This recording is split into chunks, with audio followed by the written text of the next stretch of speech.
Pagulat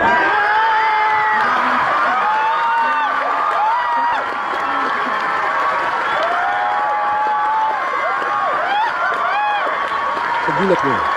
Buong mundo gumulat. Alexandra Ayala, legit worldwide phenomenon na talaga. Sa panahon kung saan bihirang mapansin ang isang atleta mula sa Pilipinas sa pinakamalalaking entablado ng tennis, isang Pinay ang muling nagpayanig sa buong mundo. Si Alex ang pride ng Philippine tennis ay muling nagsulat ng kasaysayan matapos masungkit ang kanyang ikalawang WTA 125 title sa 2026 Lexus Birmingham Open.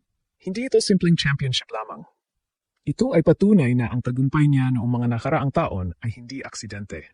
Mula hardcourt hanggang grasscourt, patuloy niyang pinapatunayan na kaya niyang makipagsabayan sa pinakamahusay na manlalaro sa mundo. Sa final laban kay Nikola Bartunkova ng Czech Republic, natalo man siya sa unang set. Hindi natinag ang loob ni Alex. Bumangon siya mula sa 5-7 setback, kinuha ang ikalawang set 6-3 bago tuyang tapusin ang laban sa isang dramatic 7-5 deciding set. Isang comeback performance na lalong nagpahanga sa international tennis community. Mas kahanga-hanga pa rito ang kanyang buong tournament run. Dominante mula unang round hanggang semifinals, ipinakita ni Alex ang kombinasyon ng lakas, disiplina, composure at championship mentality. Kahit ulan, pressure at matitinding kalaban, nanatili siyang kalmado sa pinakamahalagang mga sandali. At ang mas nakakagulat, sa kabila ng kanyang tagumpay, nananatili siyang mapagpakumbaba. Sa kanyang winning speech, sinabi niya na ang tropeyong ito ay hindi pa sapat para maituring siyang kabilang sa mga all-time greats. Sa halip, mas lalo pa raw siyang ginutom na magtrabaho at mag-improve. Isang tunay na kampiyon.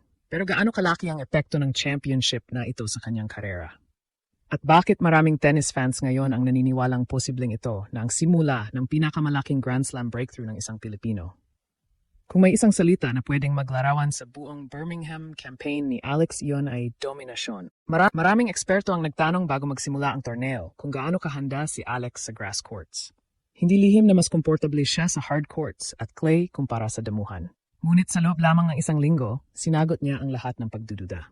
Unang biktima si Priscilla Hon. Hindi lamang panalo ang nakuha ni Alex. Dinurog niya ang kanyang kalaban sa score na 6-0, 6-2. Isang statement game agad yon.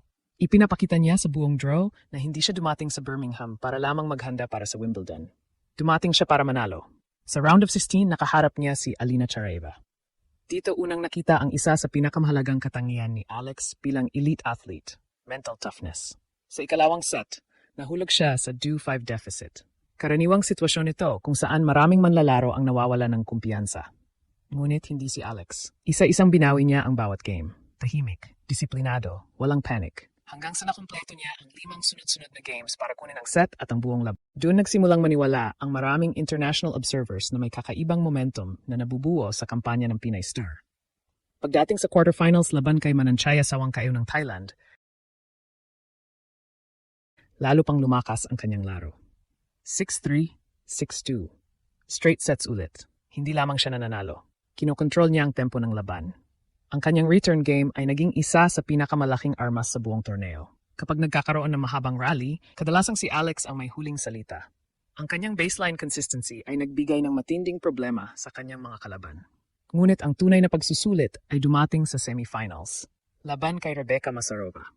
Dito unang nakaranas ng matinding pressure si Alex. May mga rain interruptions, may physical na pagod, may mga pagkataong tila bumabagal ang kanyang galaw. Nakita pa ng mga fans ang bandage sa kanyang binti.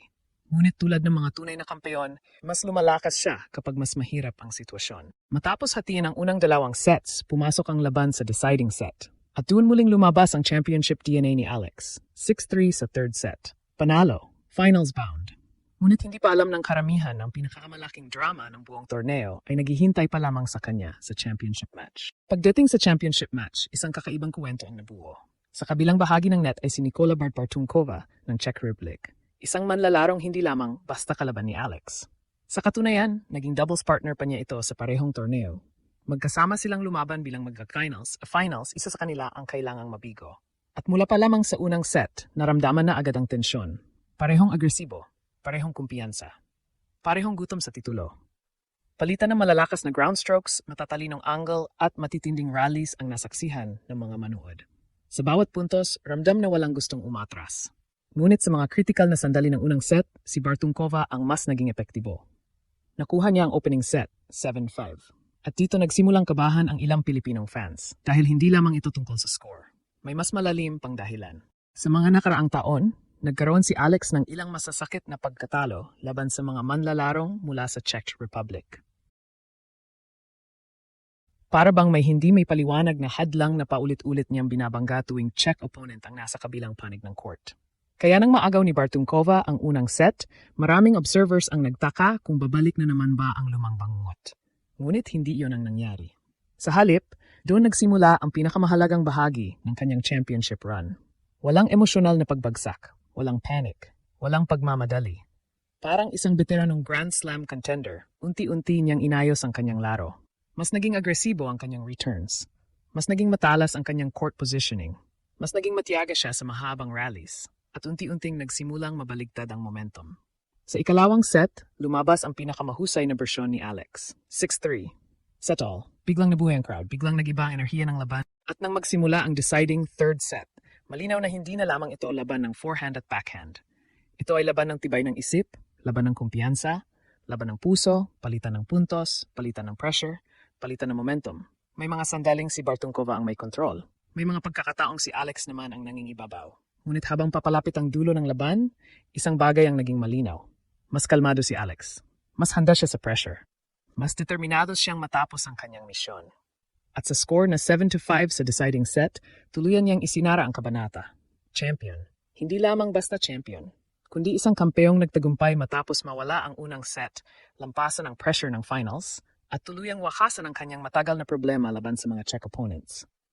Sa loob ng mahigit 2 oras na bakbakan, nakita ng buong mundo ang isang bagong bersyon ni Alex. Hindi na lamang siya isang promising young star. Hindi na lamang siya isang rising talent mula sa Pilipinas. Sa Birmingham, ipinakita niya na kaya niyang manalo sa iba't ibang surface, iba't ibang sitwasyon, at iba't ibang uri ng pressure. At para sa maraming tennis analysts, may mas malaking mensahe ang tagumpay na ito. Dahil habang ipinagdiriwang ng mundo ang kanyang ikalawang WTA 125 title, marami ang nagsisimulang magtanong. Handa na ba si Alex para sa susunod na malaking hakbang? Handa na ba siyang gulatin ng Wimbledon? At ngayon, isang bagay ang malinaw. Hindi na aksidente ang tagumpay ni Alex.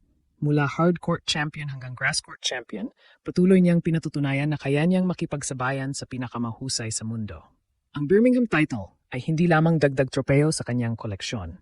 Isa itong malakas na pahayag na handa siyang umakyat sa mas mataas na antas ng professional tennis.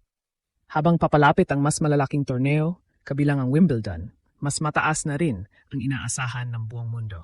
Ngunit kung may isang bagay na ipinakita ni Alex sa Birmingham, iyon ay ang kakayahan niyang harapin ang pressure at gawing lakas ang bawat hamon.